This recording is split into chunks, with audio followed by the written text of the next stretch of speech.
This is a normal-sized family crossover. This is a gigantic Chevy Silverado 2500 HD, and I am spending the next week with this enormous pickup truck. I can already feel the patriotism flowing through my veins.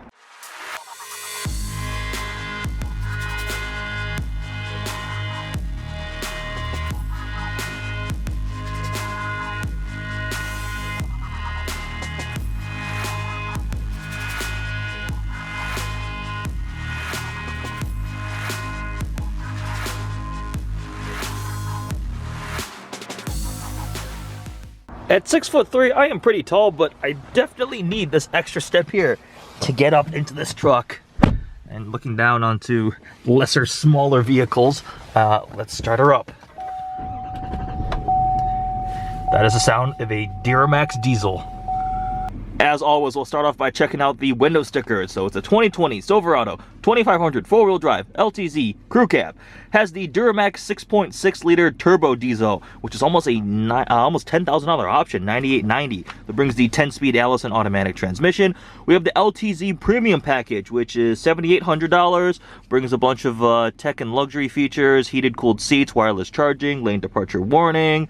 We have a gooseneck and fifth wheel trailer package. So we're going to tow a fifth wheel, $1,090. We've got power sunroof, almost $1,000, $795 for chrome assist steps, Z71 off-road package with off-road suspension, hill descent control, snowplow prep package, trailer tire pressure monitor for almost $21,000 in options on this truck, and an as-tested price of $74,845.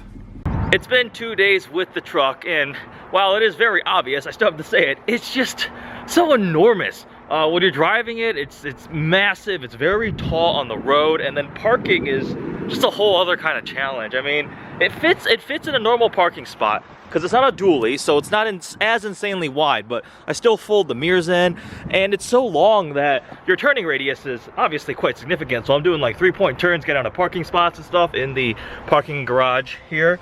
Loading some gear up into the back of the truck. Just got a backpack, a cooler with some snacks. Let's see, we've got a tripod slider and then a Pelican case. Another cool thing I've already noticed is there's a lot of steps. So obviously this main step here to get in, but we've got the step here for you to get access to the bed. And then they're also integrated back here into the rear bumper, which is a really clever way to do it. So there's nothing like on the Ram, you have to kick this thing that folds down. F-150 has that fancy contraption thing, but this one you just take a step up here and you're up into the bed. As is common, the rear seats do fold up. We've got some storage underneath there, a lot of like cables and stuff, I think, for trailers. We'll slide the Pelican case in. Shut that door. This blue paint's pretty nice too. Bird poop. This blue paint definitely looks really nice. It's a distinctive looking vehicle. I can put it that way. I mean, I'm parked right here up against the wall, but the front end is quite commanding. When it first came out, a lot of people weren't a huge fan of the way it looks. It's enormous. This is the LTZ trim, so we do have like chromed out stuff. I think this can be blacked out. I know a guy who has a blacked out one, and it looks pretty good. That 6.6 liter Duramax diesel with the 10-speed Allison transmission, Z71, so it has some of the off-road stuff here. The thing is huge. You can't, there is a Prius parked behind the truck over there, and you literally cannot see it at all. It barely shows right through that window. So top of a Prius barely comes up to the bottom of the windowsill. Oh. And climbing up into this thing, it's not bad. It's got some decent luxury features, some tech features. We've got cooled seats, and also the heated. You can change whether it's just the back or both the back and the bottom. The screen here is a little bit small. And especially with such a huge interior, and if you think about something like in my Ram, I've got the giant 12-inch screen. This looks kind of dinky. The cameras are very nice though. So if we go to the camera view, we click there, we have the overhead view, front view, and you can change. We got the kind of other surround view. It'll render the truck, but not quite as good as like the BMW systems, because the scale is very messed up with the very fisheye lenses. Various side views of the wheels, and then I don't have a trailer right now obviously, but they won't even let me do it. The trailer views are really nice. We can see the bed. Oh, that's pretty handy too. I don't have a trailer hitch, but yeah, there's also this mode where it can like make the trailer transparent. So if you are towing something, use this technology and cameras to make it a lot easier on you. There's a couple buttons for controlling the side view mirrors. So they're folded in. This button here allows you to just rotate them out. And then you press this other button right there, and that allows them to extend out for if you're towing a trailer you gotta see. So it's kind of nifty. Just pulled up next to my Ram because I gotta grab a couple things. I'm gonna pull up to the front wall as close as I can. When you get close, the seat vibrates actually. And you can already tell that we're quite a bit taller up than a Ram 1500. So that's about how close the Ram is to the wall. Silverado is pretty similar. We'll take the long walk to the back. It's about a foot longer probably. And the Ram already barely fits. So that is the size difference with a heavy duty truck compared to just a more consumer grade half ton. Sheesh. Look at this thing. All right, let's try Apple CarPlay. Why? It's a 50-50 chance plugging in USBs, but like, it's always, you always get it wrong somehow. All right, let's see. Go through the apps. Nope, Spotify, don't need to log in natively. Apple CarPlay. There we go. I had to unlock my phone. Continue. Come on. There we go. Put from Spotify and head out. Once you're on the road, the truck actually feels pretty normal. It's obviously going to be quite bouncy with no load on it. Also, it's surprisingly, I mean, I want to say fast, but it's quick. I mean, for something of this size, I gotta double check the numbers, but I'm pretty sure the 6.6 Duramax makes like 900 something pound-feet of torque, and it gets going. The steering is also surprisingly light too. It feels pretty normal. You're obviously very tall off the road, and then as you can tell, there's a lot of vertical motion because I don't have a trailer out back. But I was surprised at how strong it feels pulling forward. I probably should have expected it given the power level of a truck like this, and I'm sure if you did put a 30,000 pound trailer on the back, it would dampen the performance quite a bit. But I mean, just, that's the power of torque. It's absolutely childish, but it's just amusing how quick something of this size, I'm driving a small city block and it has enough torque to move small mountains. Whee!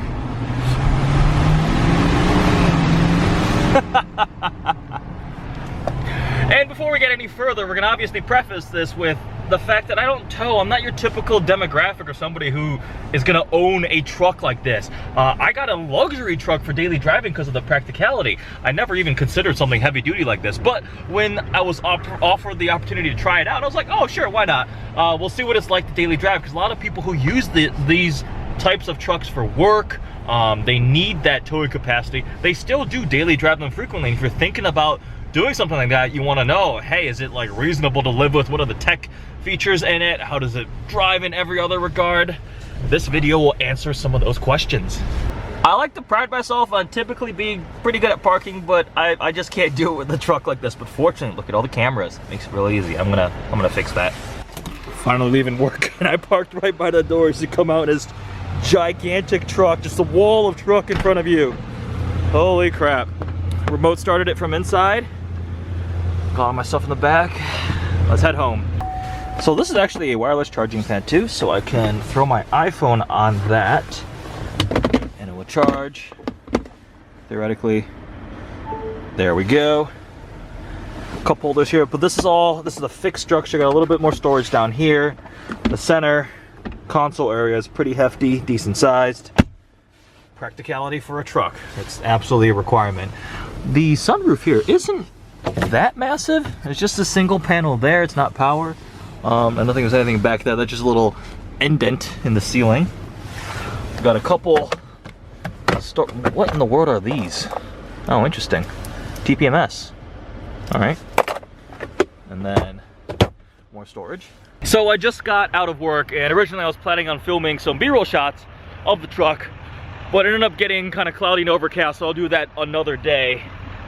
Do a quick walk around of the Silverado. Beeped at me because the key is in my pocket and we exited the vehicle with it running. Look at this thing. This front end is massive, and I think behind it is just a giant front radiator there. Chevrolet in giant letters, in case you're not sure what monstrous visage is filling your rear view mirror. Like I mentioned earlier, Z71 for the off-road. You can see actually, you got red tubes on the shocks down there. It's kind of cool. And then the Duramax. I will pop the hood. This hood is hilariously tall, high. Just, I mean, it makes sense because it's big, but I'm 6'3", and this is how high the hood is. If you are not 6 feet tall and you need to open the hood, you legitimately would need like a little ladder or a step stool to be able to see over the front bumper, really. Around back, we open this. One thing that Chevy does have that I believe is industry exclusive is the power up and down lift gate. So if I grab the key, we open that. I actually remember struggling with this at the auto show because I was doing it wrong. If we double click on the key fob, okay, that baby was released. Now I think it's click and hold for it to go up. Nope, this is user error. Cut. Take two. So double click and it goes down. Take three. Press the button. Liftgate goes down. Now press and hold. It beeps. Keep holding. Then it goes up. Success. Duramax 6.6 heavy duty. I'm not kidding. Look how tall it is. If you needed it, I cannot reach the back of things, and I'm like 6'3", so this thing makes serious power. Wait. It's actually gonna be, I am on my tiptoes to reach the hood to put it out. When it is all the way up, the edge of that hood is so far up, I have to be on my tiptoes to barely be able to reach it and pull it down. That's kind of funny, actually. I distinctly remember when this refreshed front appearance for the Silverado came out, the response was quite mixed, to put it nicely. A lot of people weren't a huge fan of it. I will say it is very distinct. It is intimidating. It has huge presence. Just look at the size of the grille. Is it pretty? No, but our truck's supposed to be pretty? I don't think so. It's very unique. It stands out. It looks angry. It honestly looks like a Decepticon and a blender had a fight, and this is what came out. Have a column-mounted transmission shifter. It's all satisfying. We have a pretty hefty, you can barely see it there. I have the brightness turned down. Oops, that's the wrong way. We've got a heads-up display right up there. It's pretty nicely sized. Again, the kind of small center screen there. You can go home for Apple CarPlay. A couple buttons here. Nice big dials for your temperature, which is, I remember seeing this on the Jag F-Type first, where they have the temperature inside the rotary knob. I think that's a cool touch still. A couple of these like buttons here, traction control. I've got the exhaust brake here, lane keep assist, the parking sensors. I have my heated seats going right now, more trailer stuff. And then we have a couple power points too. USB-C, regular USB. I believe this would be like 12 volt, and then a full outlet there if you need to charge a bigger electronic device. I am going to demonstrate the logistics required to fit a Chevy Silverado 2500 HD into a pretty normal sized apartment parking structure. So I am on the top floor of my parking structure. I want to go in that space right there next to the Jeep. I'm all the way on the left side here. And luckily there is an open space to the left there. So if I get the angle right, oh boy, I don't think I did it right. So you get kind of close there. I'm just like, I don't want to hit anything. Obviously there's multiple mirrors there. The more kind of the normal side view mirror, then the more concave, convex, whichever one, on the other side that kind of lets you warp around and see. Look at all the cameras. That is also helpful. We have the overview where it stitches it together from all the different camera angles. We have the front end. We can kind of well, now it looks like I don't even know how to park. Also looks like I'm driving a Hot Wheels truck compared to the size of whatever that is. Oh, is that that's the Jeep next to me. We've got a couple other angles. I can see where the wheels are. So it has the camera angles, but maybe I'm just not experienced enough at parking a truck of this size. So I'm gonna go and reverse it a bit. Oh my God, this is too difficult to do with the camera. This is not an easy process, or I'm just bad at parking trucks. I'm pretty good at parking normal vehicles though. I used to work as a valet in high school and parked a lot, so I got pretty good at it. But it's finally Friday. I came home from work, changed into some shorts because it's finally nice out. gonna be filming the truck. It rained really hard recently and I was driving the truck, so got a little bit dirty, and since I'm filming the nice exterior cinematic B-roll, doesn't look good with dirty vehicle, so I gotta clean it off somehow. But it's so massive, if I decided to wash it by hand, I think I'd still be washing it in September, and it might be too tall to take through like a drive-through car wash, so I think I'm gonna go downstairs, grab some detailing supplies from the Ram, and just quick detail the whole truck. It's not too dirty. And then even that still might take quite a while. Since I'm grabbing stuff out of the Ram anyways, decided to put a sticker on there. Here we go. Nice. Now I wish I answered the question that has probably never been asked before, but how long does it take to wipe down a Chevy Silverado 2500 HD? The truck isn't filthy, but I want it to be nice and clean. Even if it doesn't show on video, I want it to be as clean as I can make it. I love how innovative they get with storage in trucks. See this little thing right here in the back seat? It opens up, and then you've got a little storage cubby behind the rear seat. Well, I guess it's sort of in the seat itself. A little door that's the back seat cushion. That's pretty cool. Another cool convenient thing is I'm parked pretty close to the back here. I backed into the space. Obviously the liftgate can't open. These steps on either side still would allow me to climb into the bed. I need to get my tripod and slider over there so I could just hop on up, hop in and grab them over there. That is definitely convenient. You see the bed lighting back here too. When I was a kid, see right there, my family would go like tent camping at state parks and stuff, and we would always be really jealous of the giant fifth wheel trailers that people would pull in. They're like homes on wheels, the little RVs that be pulled up in their big pickup trucks. Someday that would be really cool to be able to experience that. I would most likely just like rent it. Maybe I've had a truck like this to do that type of thing, but the fact that this is set up for fifth wheel hauling is definitely convenient. See, I'm on the other side of the bed now, and I'm pretty tall. I'm 6'3", and like, it's kind of a struggle. I changed the camera angle.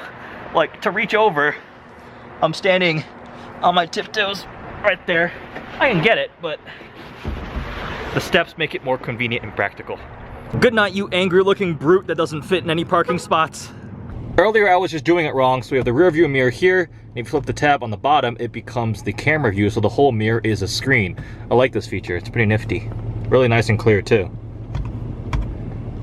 Just got back from a quick grocery trip. It's a rainy last day with the truck. I also discovered that when you don't have a tonneau cover and you can't use the bed of the pickup truck, the actual interior cabin space isn't the most practical in terms of putting stuff. I had it fully, loaded up with Costco groceries, so it would be nice to be able to use the bed in that situation, but it's wet out and it's uncovered. I'm not putting groceries in there.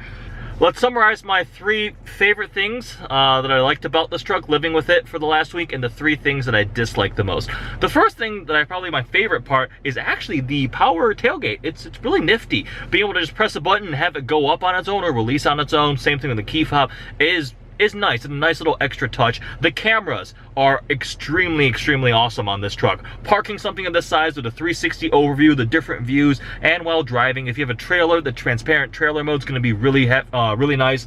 The mirror backup camera is also not backup, it's a rear view mirror that turns into a full camera. It's very clear, very crisp. I like that a lot. And then the last thing is the power, the performance. 910 pound-feet of torque might be a little bit less than the competitors with the Ram and the F series, but the fact that the 10-speed automatic gearing makes this the fastest 3/4 ton truck in the segment. It'll do 60 in 6.5 seconds, and you feel that mountain of torque, and I actually really like that part of this truck. Now, some of the things that I dislike. For a $75,000 option LTZ, the interior materials are not quite on par with, especially the Ram. It still feels a little cheap and plasticky in a lot of places. I really don't like this infotainment. It's a little bit too small of a touchscreen. It looks really small in the center dashboard here, and I'm not a huge fan of the actual system itself. It does have Apple CarPlay and Android Auto, which is what I just used the entire time, and in that situation, I completely bypass it. You don't really need to use it anymore because it just has my phone playing Spotify and I have Google Maps running, so that solves that issue there. It doesn't look that great up front. It started to grow on me where it looks very imposing. It's a brutal front end, but when you see it, it's still like, it's not that like, ooh, that looks really cool. It's just, ooh, yeah, that is a Silverado 2500 HD, and it stands out.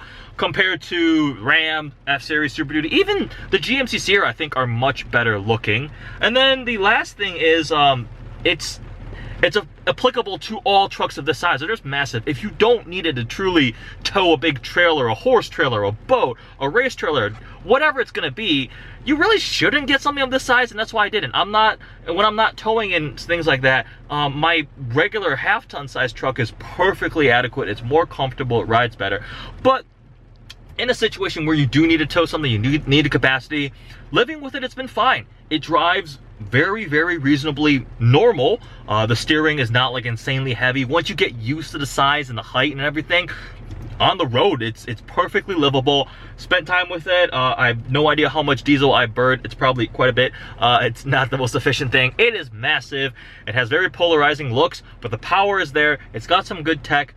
It was a fun week with this truck. So there we go. That's a quick glimpse into what it's like to live with a Silverado 2500 HD. Make sure you guys check out the full formal review where I go a little more in depth and cover some of the technical aspects of this truck. Hope you guys enjoyed this video. Like always, make sure you hit the like button, subscribe, do all those things. Follow me on Instagram. Thanks for watching.